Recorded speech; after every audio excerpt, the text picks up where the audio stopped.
Okay, magandang araw po sa ating lahat. Happy Sabbath at purihin ng Diyos sa oras na ito na tayo po ay muli na makapagsamba sa kanyang dakilang pangalan at ating mapuri ang ating Panginoon, ating masamba sa kagandahan ng kabanalan.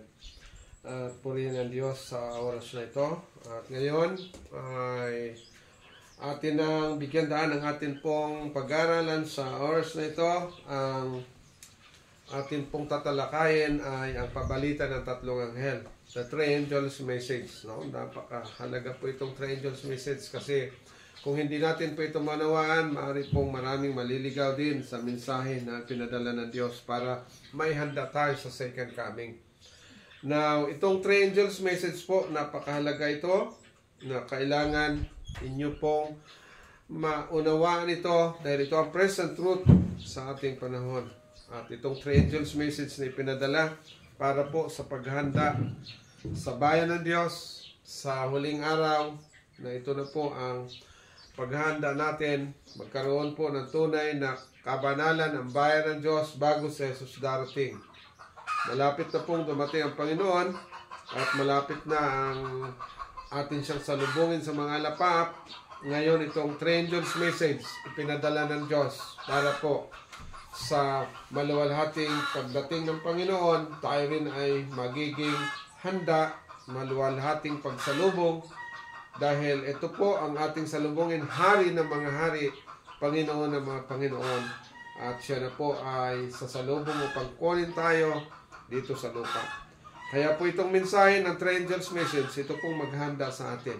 Pag hindi nyo po alam kung ano ang three angels message, maaari pong magugutom ang inyong mga kaluluwa dahil ito po pinasulat sa ating propetisa na ito pala ang bread of life for these last days para po ang lahat mapakain. Ngunit, bago natin ito bubuksan, magkaroon po muna tayo ng short prayer para po maunawaan ng lahat, mai-guide at lalo na po sa mga makapakinig. Dakila po naming Ama, maraming salamat po sa oras na ito na kami makapag-aral muli ng inyong mga salita. I-guide niyo po kami, ang Banal na Espiritu suma sa amin, karunungan at kaalaman, gayon din sa mga makapakinig. I-guide niyo sila, maunawaan ang present truth, lalo na po ang triple angels message na ito na po maghanda sa amin para po salubungin ang aming Panginoong Jesucristo sa mga alapap na ang kabanalan ay maabot ng bawat isa at patawad po sa mga pagkukulat at pagkakasala. Salamat sa lahat sa pangalan ng Panginoon Jesus. Amen. Okay, atin na pong buksan ang ating pag-aaral. Ang three angels message po makikita ninyo sa Revelation 14:6 to 12. Ang Revelation 14:6 to 12, ito po ang mensahe ng tatlong anghel. Na kung inyong pansinin po ito, nakita ang sabi po dito sa verse 6, nakita ko ang ibang anghel na lumilipad sa gitna ng langit na may mabuting balita na walang hanggan upang ibalita sa mga nananahan sa lupa at sa bawat bansa, angkan at wika at bayan. At sinabi niya ng malakas na tinig, matakot kayo sa Diyos at magbigay kaluwalhatian sa Kanya sapagkat dumating ang panahon ng Kanyang paghatol. At magsisamba kayo sa gumawa ng langit at ng lupa at ng dagat at ng mga bukal ng tubig.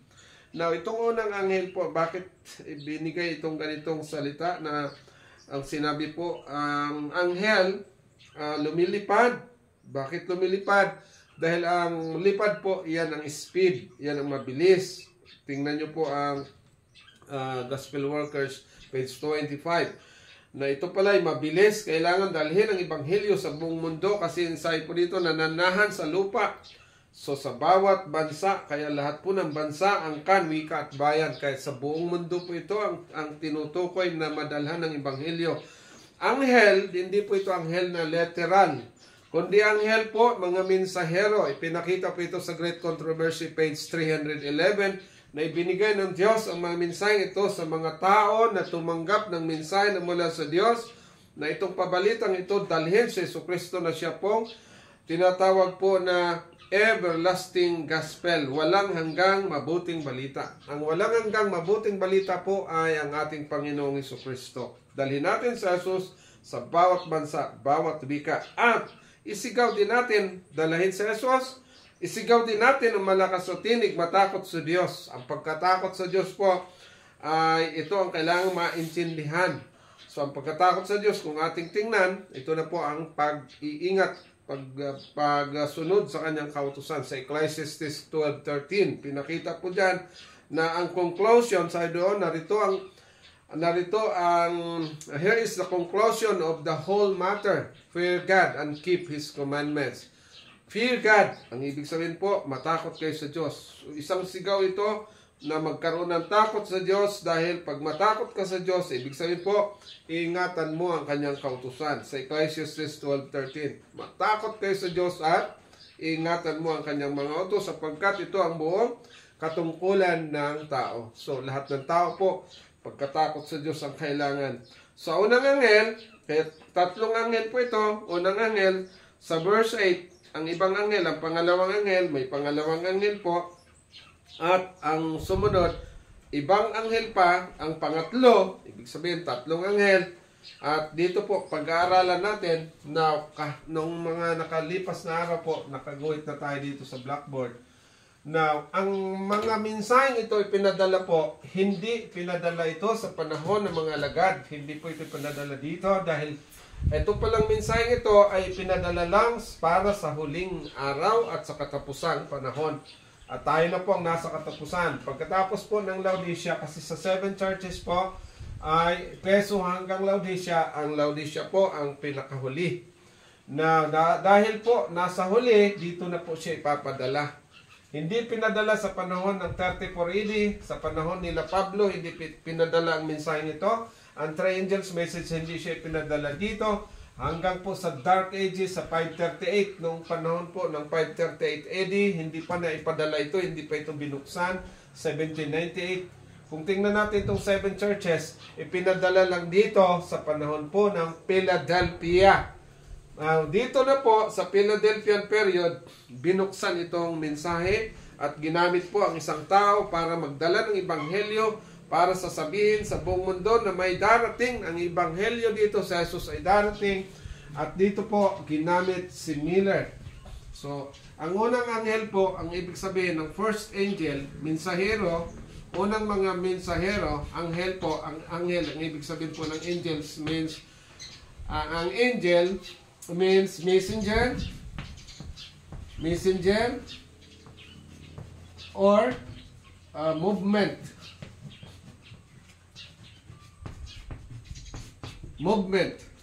or leader, mga leader. So ibig sabihin po, angel, messenger, mga mensahero, movement, kilusan, leader, mangunguna sa gawain. So anong isisigaw nila? Dinalan nila ang ating Panginoon na si Jesus ay paparito na, babalik na. At si Miller po, ginamit ngayon si Miller para matupad ang mensaheng ito. Kaya po, hindi ibinigay ito dito. Kaya dito, wala pang sumigaw ng second coming. Kaya dito, makita nyo po, hindi pa sila sumigaw ng second coming. Bakit po? Dahil, ang isinigaw nila noon, yung kamatayan ni Jesus at pagkabuhay ni Jesus. Nung kapanahonan dito, nung mamatay si Jesus 31 AD, at si Pablo na converter noong 35 AD, at nangaral siya hanggang 64 AD. Ang isinigaw po nila dito doon, tanggapin si Jesus na namatay at nabuhay. Siya pong magpapatawad ng ating mga kasalanan. Siyang nabuhay para sa ating kapatawaran at para po sa ating, siya ang ating tagapagtanggol. Siya ang ating tinatawag pong mediator ngayon. Now, sa first angel, sila na po ang tumupad, sila Miller, na isisigaw na si Jesus na darating muli. Noon po, ipapatanggap si Jesus sa buhay nila na siyang nabuhay at namatay at siyang namatay at nabuhay at umakyat sa langit. At ngayon, maghanda tayo dahil si Jesus ay babalik. So, ang first angel, isinigaw na ang second coming of Jesus. So, makita nyo po, ang second coming of Jesus, inihanda na ni Miller. At dito sa paghanda ni Miller sa second coming na sigaw, at ito na po ang ipinakita sa hula na ginamit ng Panginoong Jesus si Miller. Ang Millerites movement, siya po ang ang tumupad nito. At na kung tingnan nyo po, ang katuparan ng hulang ito ng tatlong anghel, bakit may pangalawa? Dahil po ang sigaw ng second angel. So similar po ginamit ng Diyos noong 1833. Noong 1816 nagsimula siya mag-aral ng Bible, si Miller, at naintindihan niya, halos na pag-aralan niya ang 2,300 sa Daniel 8:14, at dito sumigaw na siya ng Jesus ay darating. At ang kanyang computation po 1844, akala niya doon na darating si Jesus, dahil ang sabi po dito sa Daniel 8:14, maglilinis ng sanktuaryo. At dahil maglilinis ng sanktuaryo, akala niya maglilinis sa sanglibutang ito, sa daigdig na ito. Ngayon, madaling maglulubat ito. Sandali po kasi naglulubat siya. Mahina siya. Okay. Ngayon po, si Miller ginamit ng Diyos. Ngayon, ang 1844, ito na po ang taon na tinutumbok nila sa hula na darating sa Jesucristo, 1844. Ngayon, ang sigaw naman po ng second angel, kung tingnan natin, ang second angel po ay sumigaw. Ano po ang sigaw ng second angel? Tingnan natin. Narito sa Revelation 14:8, at ang iba, ang pangalawang anghel, ay sumunod na nagsasabi, naguho, naguho ang dakilang Babylonia, na siyang nagpainom sa lahat ng bansa ng alak ng kagalitan ng kanyang pakikiapid. Ang ipangalawang anghel po, ito na yung fallen. Pag Babylon is fallen, or fallen, kaya po inulit dito, naguho, fallen. So, dito po, ang Millerites movement noong 1833, pag 1844 po, fallen, ibig sabihin po, naguho, bumagsak, nahulog. So, nahulog. Ang nahulog po dito ay hindi ang Catholic Church, hindi man ang ibang churches, kundi ang tinutumbok po dito yung mga churches na naghihintay sa second coming ng Protestant denomination, lalo na po pinangunahan nila Miller, sila pala ang babagsak. So itong movement na to, itong movement po ng first angel, ang Millerites movement, bumagsak po sila noong 1844, fallen. So dito po, hindi Catholic Church ang fallen, hindi po yon. Dahil ang nakasaad po sa Great Controversy 381, matagal nang hulog ang Romish Church. Ang Romish Church matagal nang hulog, kaya noong 1844 hindi siya yung nahulog dahil hulog na yung Romish Church. Ang mahulog po dito ay yung Protestant churches. Kaya nga po mayroong tinatawag na Great Disappointment. Mayroon silang tinatawag dito, kaya ang second angel, fallen, nagkaroon po ng Great Disappointment dahil ang in-expect nila po disappointment. Kaya kung makita nyo na mayroong disappointment dito, great disappointment, dahil po sa hula na nasa Revelation chapter 10 verse 10. Sa chapter 10 verse 10 po, makita nyo na nung kinain ni Miller, 9 and 10, Revelation chapter 10 verse 8 to 10, makita nyo po, may kinain siyang malumbon, may kinain siyang aklat na maliit. At ang kinain po ngayon, ang ibig sabihin kinain, pinag-aaralan niya, dinaisik niya, inayos niya na pag-aaral, ang Daniel 8:14 po yun, na maliit na balumbon, at nung makain niya, pumait, ang sabi doon, nakain niya ang balumbon, matamis sa kanyang bibig, pumait naman sa kanyang tiyan. So nung napag-aralan niya ang Daniel 8:14, matamis mula dito po sa 1833, matamis sa kanyang pag-aral, sa kanyang pangangaral, at tumpak sa kanyang pangangaral. Lahat tama po ang kanyang computation. Ang kanya na lang interpretation, nagkamali sa kanyang interpretation dahil ang kanyang pizza pong inilagay, linagyan pa niya ng pizza, October 22, 1844. Yan po ang pizza na inilagay ng messenger na ito. Sa first messenger, sa first movement, sa movement ng Protestant movement, sa kilusan ni Miller, At nagkaroon ng great disappointment yun. Babylon is fallen. Sila po yung fallen. Sila yung na-discourage. Sila yung nabigo. At dahil po sa hula dito po sa Revelation chapter 10. Tingnan natin ang Revelation chapter 10 para maintindihan nyo bakit sila nabigo. Dahil nakasulat po. Nakasulat. Ito po ang sabi. 10 verse 10. At kinuha ko ang maliit na aklat sa kamay ng anghel at aking kinain. Ang ibig sabihin po aking kinain, ang aklat na yon, hindi naman ibig sabihin literal kinain, pinag-aaralan niya at nung kanyang pinag-aaralan kung paano dinaisek, kung paano mong inuya ng husto ang pagkain ng literal, ang spiritual na pagkain, pinag-aralan niya at sa aking bibig ay matamis na gaya ng pulot. Nag-aaral siya, parang pulot, matamis sa kanyang pag-aaral. At nangaral din po sila, kaya maraming na-converter si Miller. At ng aking makain ay pumait ang aking tiyan. Nung kanyang kinain na, dumating ng tamang panahon, nasa tiyan niya na, tama ng panahon, nabigo sila. Ito po ang katuparan ng kabiguan nila Miller. Pero sinabi ng versikulo 11, at sinabi nila sa akin, dapat kang mangulang muli sa maraming mga bayan at bansa at mga wika at mga hari. Manghula muli.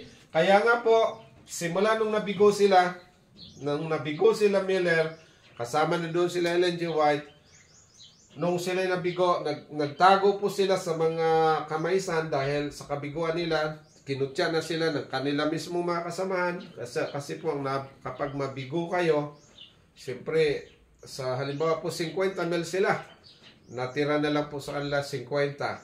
So kung 50 mil, 50 lang natira, ibig sabihin po 49,950. Yung po ang mga nabigo, kinutya sila tuloy, na-discourage yung mga tao. Halos pinagtawanan na sila ng mga tao at sila pinagtago yung mga 50 ito. At sa 7 mga ministers na naroon, na mga matatatag, ayun, ginamit ng Diyos ng Panginoon, ginamit sila Hiram Edson, pinakita ng kanilang kabiguan sa sanctuary pala sa langit. Ito pong sanctuary yung ano po dito, yung sanctuary yung nasa langit, ipinakita na ang kanilang kabiguan yung sanctuary doon. Na si Jesus pala, papasok sa pinakabanal na dako sa sanctuaryo. So, yung pangatlong anghel, dito na po, pinakita sa Revelation 14, dahil pagpasok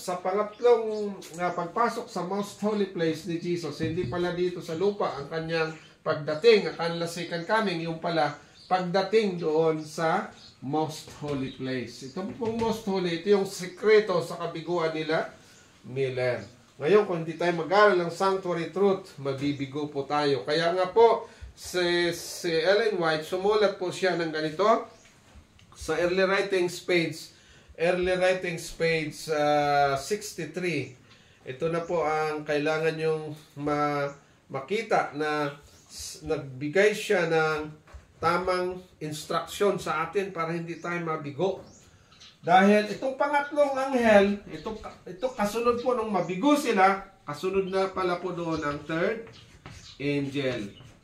So itong third angel po, ito na ang kasunod doon sa nung mabigo sila. Kasunod na ang third angel. At sa third angel, ito na po ang pinakita sa atin, no? So kung tingnan nyo po ang third angel, ito pong nakasaad sa third angel, makita natin na pinadalan sila ng mensahe para po hindi sila mabibigo.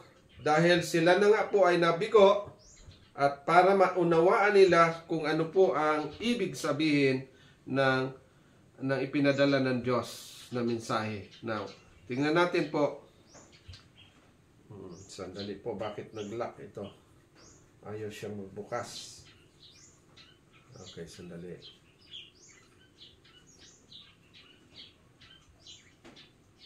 Okay, dito na lang po tayo sa isang sulat ni Ellen G. White. Kaya nga pala, pinadalan tayo ng third angel kasi dito na ang present truth, ang kabiguan nila nasa sanctuary.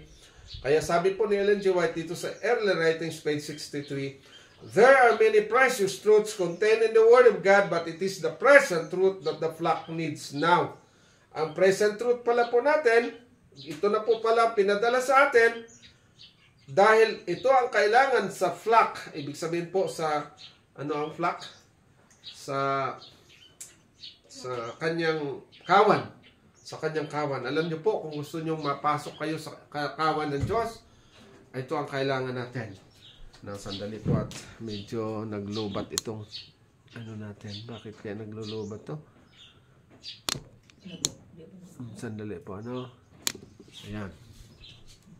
So, ano po ang precious truth dito that the flock needs now? At sabi po dito, I have seen the danger of the messengers. Nakita po niya ang panganib ng mga mensahero. Running off. Patras po.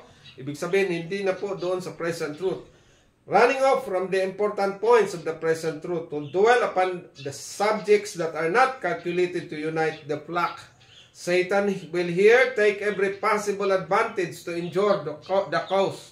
So kung ano yung dahilan, lalo na sa present truth, si Satanas pala papasok dito para sirain niya ang present truth. Kaya maraming mensahero umatras na sa present truth. Gusto niyo po ang mga mensahero tumalikod na tayo sa present truth? Ngayon, alamin natin ang present truth kasi po, kung paatras tayo sa present truth, paano kayo mapatibay? Ito nakasaad. Early Writings, page 63.1. Sabi po dito, but such subject, ito po pala ang subject, as the sanctuary. So, ang present truth na tinutukoy pala natin, number 1, sanctuary. In connection with the 2,300 days. So, kung gusto nyo pong maintindihan ang present truth, sanctuary, in connection with the present, with the connection with 2,300 days sa Daniel 8:14, then the commandments of God, ano po? And the faith of Jesus. Kaya po, yung Revelation 14:12, diyan nyo po makita. Kaya nga po, sabi doon, here is the patience. Magtyaga tayo of the sincere day that keep the commandments of God and have the faith of Jesus are perfectly calculated to explain the past Advent movement. Ito na pong past Advent, yung past Advent, yung mga Sunday keepers po, yung past Advent movement, sila Miller. So, yung hindi nila naisip na yung palang kailangan pala natin ngayon, unsure what our position is, kasi sila po nabigo noon. Ano ba ang ating katayuan dapat? Establish the faith of the doubting. Ito na po ang mga present truth nito, magpatatag sa mga pananampalataya ng mga nagdududa and give certainty to the glorious future. Give certainty. Gusto nyo pong certain. Ano ba ang certain? Check. Pag sinabing certain is check. Gusto nyo check na maluwalhating hinahanap? Ito po present truth, kailangan natin sanctuary truth. Now, itong sanctuary truth, dito tayo tinuro ng ating Panginoon para hindi tayo mabigo, sapagkat ang sekreto ng kanilang kabiguan ay ang sanctuaryo. The third angel's message, pinasulat din po kay Ellen G. White sa Early Writings, the third angel's message pointing them to the most holy place in the heavenly sanctuary. So, ito pala pong kailangang maintindihan natin. Now, ngayon, 1844 nabigo sila. Pagka-December po, kasi October yon, pagka-December, nakita na ni Ellen G. White. Ginamit muna si Hiramidson, William Foy, Hasenfoss. Ginamit sila para po mabuksan sa kanila ang pangitain na ang sanctuaryo, makita nila na si Jesus pala papasok dito sa most holy place. Na yung Revelation 3:7 and 8. Alam niyo po yung Revelation 3:7 and 8. Ito po, magbubuksan natin. Dito lang pala ang katuparan nito ng Revelation 3:7 and 8. Alam niyo po, kapag hindi kayo aware sa mga katuparan ng hula, hindi niyo alam kung kailan yan nangyari. Ngayon, itong Revelation 3:7 and 8, dito lang natupad. Hindi po natupad dito ha. Walang katuparan ng hulang ito, kundi dito lang natupad. Kailan po ito? Ito po ang sabi. At sa anghel, sa Iglesia Philadelphia, isulat mo ang mga bagay na ito. At sinasabi ng banal niya, ang totoo niya, ang may susi ni David. Dito pa lang po sa Philadelphian period, pinakita na dito na mayroong taong may susi ni David. At sino yon? Sino may susi ni David? Niya ang nagbubukas ng di may lalapat ng sinuman at naglalapat ng di maibubukas ng sinuman. Sino po ang magbubukas at walang makalapat, walang makasara, walang makabukas? Sino lang po yon? Siya lang may susi ni David. Sino yung may susi ni David? Si Jesus po yon. At sinabi ni Jesus sa verse 8, nalalaman ko ang iyong mga gawa. So walang ibang nakakaalam ng gawa. Narito, inilagay ko sa harapan mo ang isang pintuang bukas. So may bubuksan na pintuan. Kaya dito po, ito yung Bible verse na kailangan maunawaan din ninyo kung kailan ito binuksan. Kailan ito manggaganap? Dito lang po noong 1844. At sinabi po na ikaw ay may isang pintuang bukas nang di mailapat ng sinuman.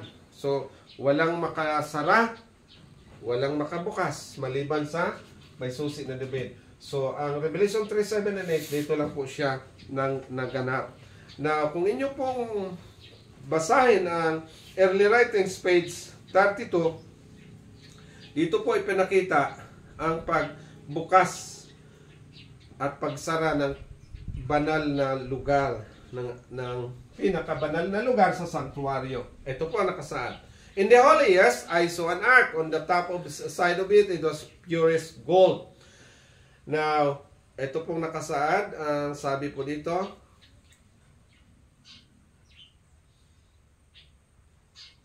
after viewing the glory of the holy, Jesus raised the second veil, and I passed into the Holy of Holies.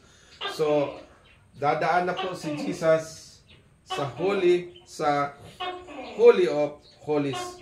Now, sa page 44 ng page 42 ng early writings, ito po nakalagay. I saw, page 42 early writings, I saw that Jesus had shut the door of the holy place. Yung holy place pala po, isa-shut niya yan. And no man can open it. Wala nang ibang taong makabukas. And had opened the door into the most holy place. Inopen niya ang door sa most holy place, sinara din niya. And no man can shut it. So, ito po, Revelation 3, 7, and 8. And that since Jesus had opened the door into the most holy place, which contains the ark, the commandments of God had been shining out of God's people, and they were being tested on Sabbath question. So dito po, nung mabuksan ito, na kasi nandito ang ark, at pinakita din ang ark kung ano ang laman, alam nyo po, ito, ang pagbukas nito, ito na yung katuparan ng Revelation 11, 9, 10. At kung tingnan nyo po ang Revelation 11, 9, 10, dito na pala nagsimula na matutupad na ang third angel na magpasimula na siya since 1844. Nakita niya na, nagpasimula na ikatlong anghel.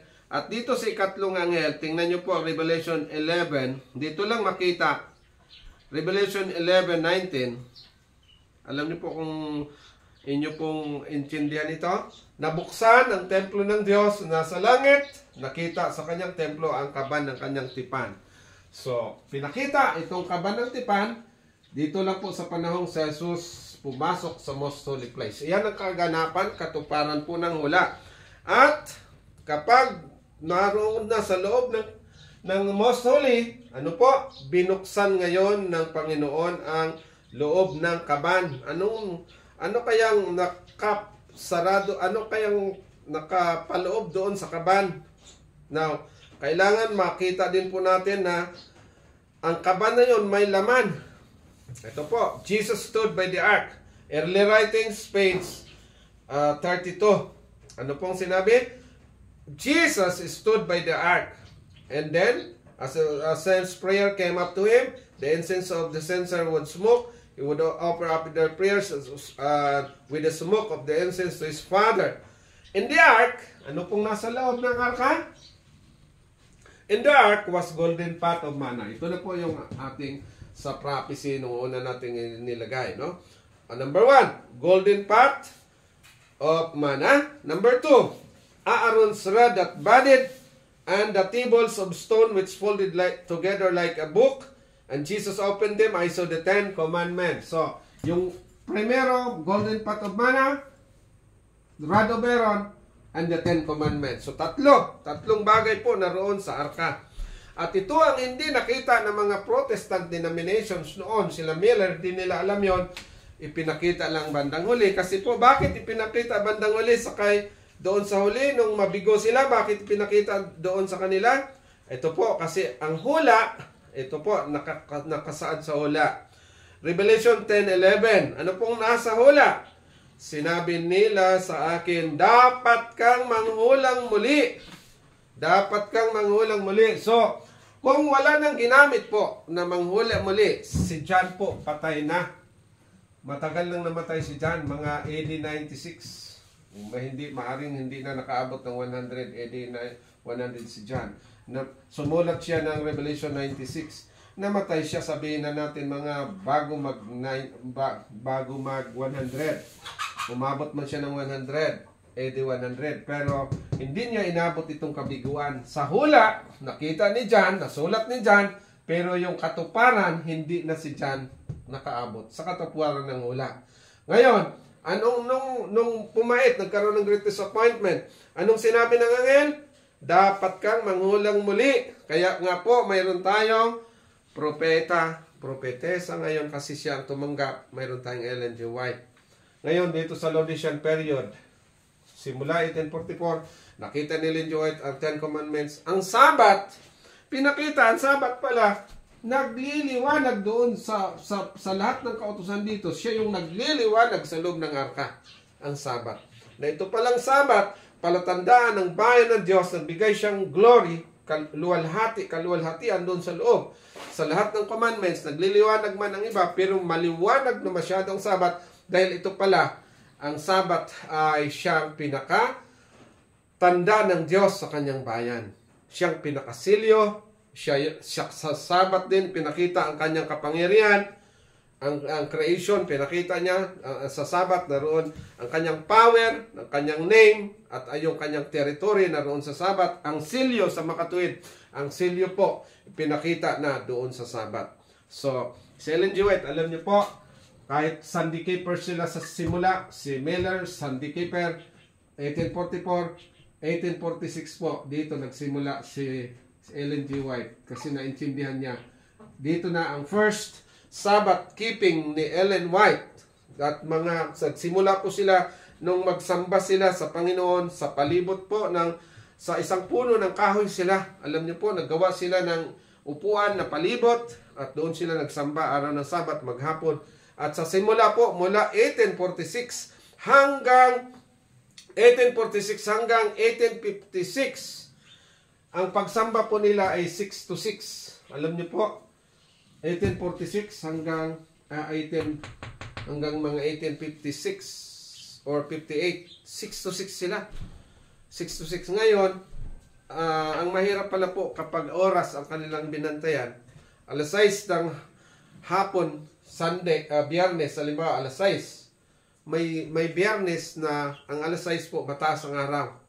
At pinakita ulit ng Diyos sa kanya na hindi pala 6 to 6. Pinasulat naman yan sa Volume 1 ng Testimonies 116 na ang kailangan po hindi pala oras 6, hindi 6 to 6. Kaya binago nila ang kanilang pag-iingat dahil naging Sabbath keeper siya simula no 1846. Now, dahil nakita niya na hindi mataas pa ang araw, ang ibang may buwan po na mataas pa ang araw alas 6. So, hindi siya angkop sa kanilang pag-iingat. Kaya, nung pinakita sa kanya ng anghel, ang ginawa po, sunset to sunset sila. So, kailan po yon? Basahin nyo po ang 1T, page 116. Doon na lang nila nabago, mga 1856, nabago po nila na sunset to sunset. Hindi po 6 to 6. So, binago nila, pero nung panahon na yon, wala silang kasalanan kasi hindi nila alam. Pero nung alam na nila, sunset to sunset, ngayon sunset to sunset na, nagsasabat sila. Dito na po, ang third angel, binigyan na ng babala ng Diyos. Alam niyo po ang third angel, nagbigay siya ng babala. Okay, ano po ang babala dito sa third angel? Kasi po, kung hindi nyo ma-detect ang babala ng Diyos sa third, ito po itong nakasaad sa third. Ang ibang anghel, ang pangatlo, ang sumunod sa kanila na nagsasabi ng malakas na tinig, kung ang sino man ay sumamba sa hayop at sa kanyang larawan at tumanggap ng tanda sa kanyang noo at sa kanyang kamay, ay inom din naman siya ng alak ng kagalitan ng Diyos na handang walang halo sa inuman ng kanyang kagalitan at siya ay pahirapan ng apoy. So dito po ang asopre sa harapan ng mga banal na anghel at sa harapan ng kordero. So may babala ang Diyos. Bakit? Dahil mayroon din palang may dala ng marka na ito'y hindi marka ng Diyos. At ang Diyos na nagbigay sa kanila ng mensahe na mayroon palang marka ang Diyos, ang Sabat. Ang marka pala ng Diyos, ang seal of God, is Sabat. Naroon sa Ezekiel 20 verse 12. Makita nyo po sa Ezekiel 20 verse 12 na ang Sabat ang siya pong palatandaan sa bayan ng Diyos. Kaya pakabanalin ng Sabat. Now, kung nabigyan na sila ng kumplitong instruction ng kautusan, kaya po sila binigyan ng tamang pangili ng Sabat. Paano sila mangili ng Sabat? Sunset to sunset, at pati ng kanilang paghanda. Kaya binigyan sila ng instruction po. Binigay kay Ellen G. White ang Exodus 16:23. Nakita po niya yan sa vision. Alam niyo po ang Exodus 16:23. Ito pala ay kailangan din natin dahil hindi ito nawala, hindi ito nabubura. Kahit kailan po, hindi mawawala ang Exodus 16:23. Dahil yan ang batas ng Sabat. Ano po ang nakasaad dyan? Bukas, sabi ng Panginoon, ay takdang kapahingahan. Sabi ng Panginoon, araw ng Biyernes, nagbigay na siya ng instruction. Dudublihin nila ang kanilang pagpulot ng mana dahil ihanda na nila ang para bukas, para sa Sabat.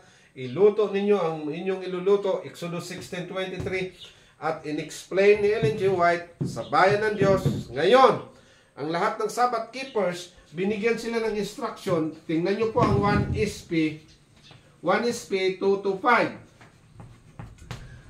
Alam nyo, kung hindi nyo po ito mapansin, baka mamaya po, marami sa atin ang nag-isip na Sabbath keeper nga tayo, nabigyan na tayo ng instruction. Pero itong instruction na ito ng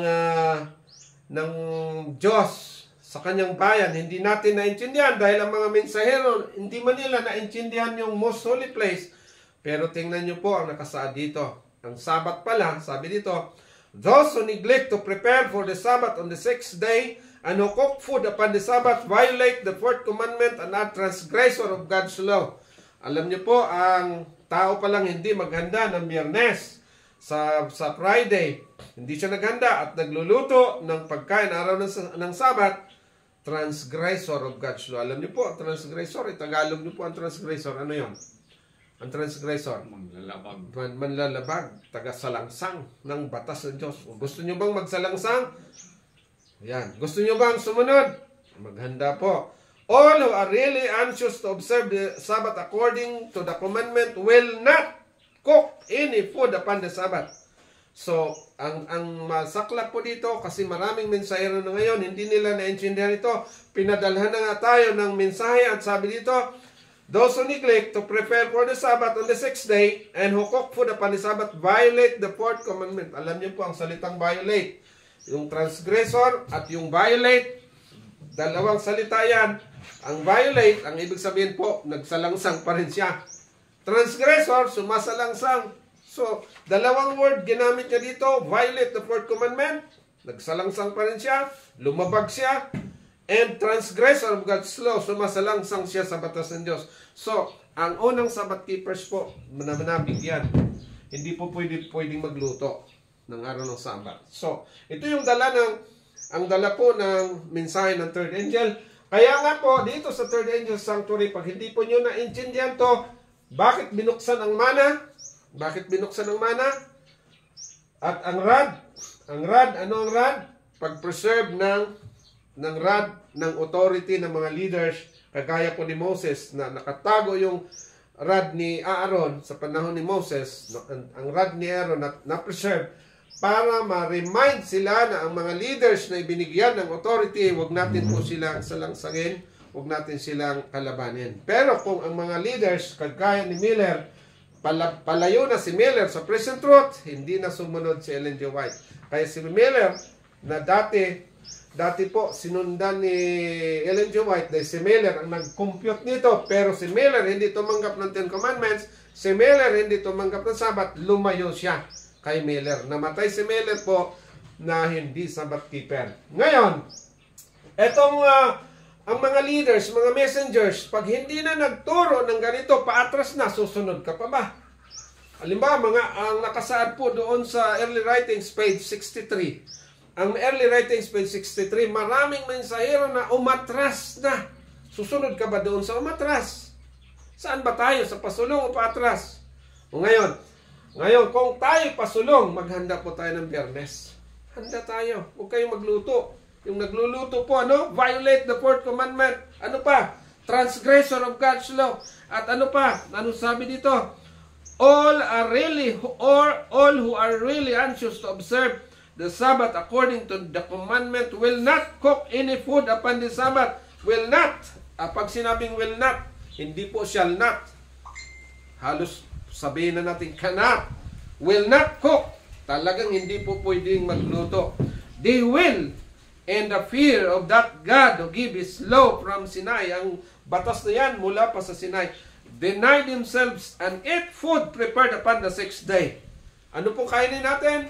Food prepared upon the 6th day. Kaya kapag may niluto po Sabat, huwag kayong kumain. Pag kumain po kayo noon, kasabay kayo doon sa naghanda doon, sa nagluto doon.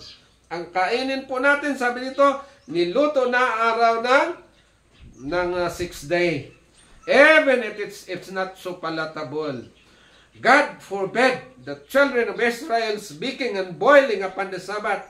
Pinagbabawalan ang Israel na mag-bake, magluto at magpakulo sa araw ng Sabbath. That prohibition. Ano po? That prohibition. Pag sinabing prohibition, pagbabawal yon. Maraming hindi nakaintindi kung ano yung prohibition. Tagalogin po natin. Ang pagbabawal na yon ay kailangang isaalang-alang ng bawat Sabbath keeper. Sabi po dito, that prohibition should be regarded by every Sabbath keeper as a solemn injunction from Jehovah to them. So ito pong pinaka-solemn na batas mula sa Jehovah papunta sa mga tao. Kung kayo po ay mga Sabbath keepers at hindi nyo ito maunawaan, mabibigo po kayo. Ngayon, isa pa po, bago tayo magtapos, kasi kailangan maintindihan nyo, tatlong anghel po ito. Atin na lang isu-shortcut, tatlong anghel, may isa pang anghel, apat na anghel. At bakit apat na anghel? Ito po, pagtandaan natin, number 1, itong most holy place, narito na si Jesus. Dito na ang third angel's message ng simula. Ang second angel, ayan po ang pagkahulog ng mga Protestant churches. Ang first angel, siya po pagsigaw ng first advent ni Jesus na masaya sila. Ang second angel, yan ang pagkahulog, pagkabigo nila. Ang third angel, yan ang pasimula ng mensahe ng ating natanggap ngayon. May 10 commandments na tayo, may mana. Ano po ang mana? Alam nyo po, kaya inuna ng Diyos ang mana para maging malinaw ang ating kaisipan. Bakit unang pinakita kay Ellen G. White ang mana, hindi niya maintindihan ito. Noong John 6, 1863, doon lang niya naintindihan kung ano yung mana. John 6, 1863, doon lang niya naintindihan na ang mana pala ay vegetarianism, health reform. Yung health reform niya ng vegetarianism at pinakita sa kanya sa CD, alam niyo po ang CD 269. Basahin niyo po yan, ang CD 269. Yung mana noon, health reform na po ngayon. Mga pagkain na sa natural na pagkain, huwag niyo kainin po yung kasi walang karne dito. Sa loob po ng arka, hindi linagyan ng manok, hindi linagyan ng isda. Linagay po dito, mana lang, walang isda. Kaya po, si Ellen G. White, pinakitaan siya na health reform, mana, nag-represent po ang mana sa health reform dahil ito yung mana, original na pagkain ng tao sa simula ay pagkain lang sa kalikasan. Ang angel's food, doon sa langit, pagkain ng mga anghel doon sa langit, ipinakita ng Diyos na ang representation noon, mga natural na pagkain. Kaya huwag tayong kumain po ng hindi natural. Kaya po na-preserve ang mana. Ngayon, ang mga hindi sumunod dyan, mga ministers kumakain ng karne po, nakasulat sa CD 453, nakalagay po dyan, sila'y disqualified. Walang ministro po natatayo sa Panginoon na kumakain ng karne. Hindi sila mensahero ng Diyos. Dahil po, ang nakalagay, kapag ang mga mensahero naghati-hati, ito po naman ipinasulat sa CD 38. Sa CD 38 po, pag ang mga mensahero hati-hati, may vegetarian, may kumakain, may vegetarian, may kumakain, lalo na ngayon marami nang kumakain, ang iba vegetarian, ito po pala'y malaking kasalanan pa rin sa Panginoon dahil hindi sila nagkaisa, pasanin ang arka na ang linagay ng iba sa kanilang pinapasan, 10 Commandments, imbis dalahin nila, pasanin, Sabat, dalahin nila, linagyan nila ng manok ito. Ang arka ngayon, sa TM, alam nyo po, TM 411, ang nilagay po dyan sa TM 411, pasanin natin itong arka ngayon, spiritually, dalhin natin ang arka ng Diyos ngayon, na dala natin ang mana, ibig sabihin, vegetarian ka, rod of Aaron, mayroon kang authority, dahil ang iglesia po na itatag yan na may authority, may mga leaders, at may 10 commandments, may Sabat po tayo. Ngayon, balik po tayo sa original. Ito yung original na Ark of the Covenant, Revelation 11:19, Hebrews, alam nyo po, para malinaw din sa Bible, Hebrews 9:3 and 4. Hebrews 9:3 and 4, kailangan po maintindihan nyo yan. Kasi kung hindi rin po ninyo maintindihan na ang arka pala, ito yung laman niya. Tingnan nyo po ang Hebrews 9.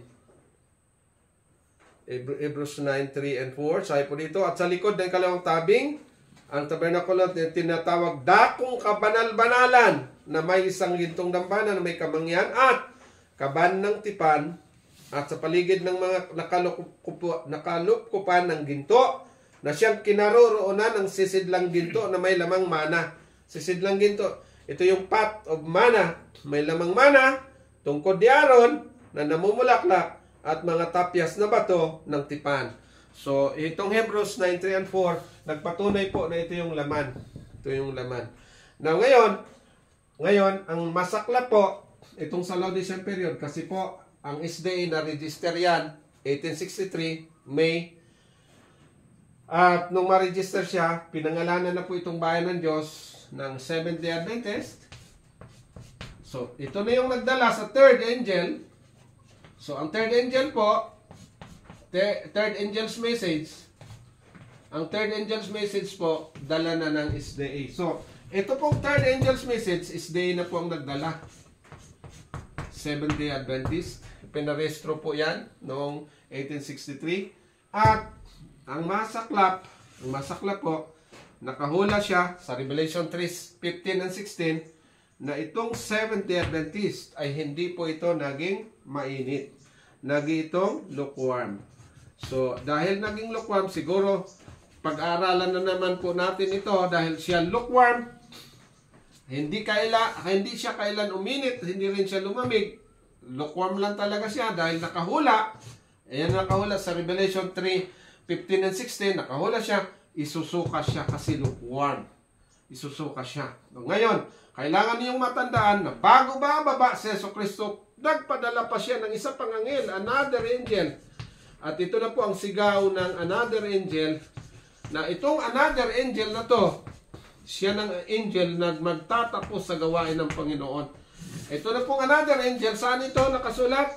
Revelation 18:1. At siguro, bubuksan natin to. Bakit may another angel? Sa susunod po nating pagbubukas. Ang Revelation 18:1 po, ito na yung reformatory movement ng SDA Church. Reform movement po ng SDA Church.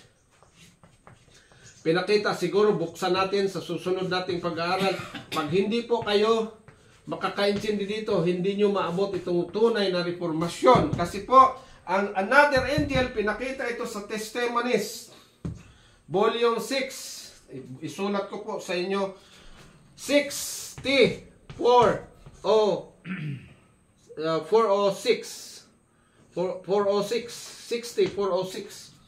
Pinakita po na hindi lang pala tatlong anghel. Ito palang may isa pang anghel. Ito, babasahin po natin. Volume 6. Medyo late na tayo ng konti. 406. Testimonies 406. Ito po nakalagay. We are to throw aside our narrow, selfish plans. Throw aside, tabi natin. Remembering that we have a work of the largest magnitude and highest importance. May gawain tayong mabigat, mataas na napakahalagang kahalagahan. In doing this work, we are sounding the first. Si Miller nagdala ng first, pero ang message, tayo magdadala kasi ang mensahe ni Miller pala, dalhin pa rin natin na si Jesus ay darating. We are sounding the first, second, and second po, kailangan malaman yung Babylon is fallen. Sino yung Babylon? Maintindihan nyo yan. Mag-aaral pa rin tayo, kaya hindi po ito mapuputol ating pag-aaral. And the third, angel's message. So may tatlong anghel. And, mayroon pang kasunod. And, ano pong and? Are thus being prepared for the coming of that other angel from heaven who is to lighten the earth with his glory. May isa pa palang anghel. So, itong tatlong anghel, tandaan nyo po, siguro hindi na natin muna i-detalye itong another angel ngayon. Gagawa rin po tayo ng isa pang panibagong live para po o video para mapakinggan nyo po kung sino itong another angel. At itong third angel na to, kailangan nyo maintindihan ito. Kasi po, kapag hindi nyo naintindihan itong third angel, basta lang tayo, nagsisimba, ito pala'y maligamgam na tayo. Hindi natin alam, mayroon pang isa doon kayo sa isa po. Kasi hindi ito, si Miller, tinanggap siya ng Diyos sa simula, pero bumagsak si Miller. Kaya lang, ang napakaganda kay Miller, naawa ang Diyos, si Miller maligtas pa rin. Kahit na nahulog sila, maligtas siya. Kasi niligtas siya dahil siya ang magdala ng Ebanghelyo. Pero ngayon, nasa sealing time. Ang third angel pala po, itong third angel, ito yung sealing message. Kung hindi kayo magpapasilyo, mabibigo po tayo. Kaya yung final warning, dadalhin po ng another angel, ang magdadala ng last final warning, last final message, ang another angel, hindi po ang third angel. Hindi SDA po ang magtatapos. The last angel. Angel means movement, messenger, or ano po? Messenger, movement, ano pa? Kilosan, o mga mensahero na nagkakaisa. So, ano po sila? They are united to fearlessly proclaim the third angel's message. Sinulat po yan sa early writings 277. So, itong angel na to, hindi na tayo pwede dito sa angel ng first. Alam nyo po, kung babalik kayo sa first, mga protestante yon. Sa second, hindi rin tayo pwede doon. Sa third, kung makapasok tayo sa third, napakaganda. Pero ang third angel ngayon, maligamgam na po. Alam nyo po, ang 28 fundamental beliefs ng third angel sa SDA ngayon, 28, mayroon ng Leviticus 11. Kung wala na, hindi na nila pinasan itong path of manna. Pag dito kayo magpasakop, nasa lukewarm church po kayo. Dito po kayo sa mainit. Sa another angel that will give the last final warning to be given to the world.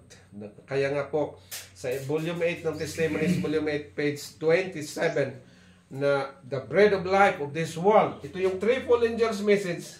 Ito yung bread of life para sa whole world, para magkaroon sila ng buhay. Ito yung ating dalhin. Huwag nating kulangan po. Pasanin natin to. Pakita natin na ang mensahe na pinadala ng Diyos ngayon, lalo na ang early writings page, 63, the present truth, sanctuary truth, nasa most holy place na tayo. At ang Ten Commandments, binuksan na. Ang Sabbath, binuksan na. Ang Mana, binuksan na. Ang Ark of the Covenant, ang Mana, ang Rod of Aaron. Huwag na tayo pong tumaliko doon sa pinadala ng mensahe ng Diyos. Mabibigo po kayo pag hindi nyo maintindihan yan. Yung mga nagpatuloy pong kumakain ng karne, hindi naintindihan yung health reform, ang nakasad po diyan, disqualified for the ministry. Si John the Baptist, ginamit siya sa First Advent, pinabidgetarian si John the Baptist, siyang representative sa last messenger sa second advent ni Jesus, gayahin si John the Baptist. Lahat pong gumaya kay John the Baptist, nagaya nyo ang pattern sa first advent. Yung pattern natin sa first advent na si John, siya rin po ang ating sundan, si John ngayon. Lahat ng mensahero ngayon para sa second coming ay kagayahin si John the Baptist. Yung pong hindi gumaya kay John the Baptist, hindi vegetarian, nakalagay po, CD 453, disqualified for the ministry. So, purihin ng Diyos sa oras na ito.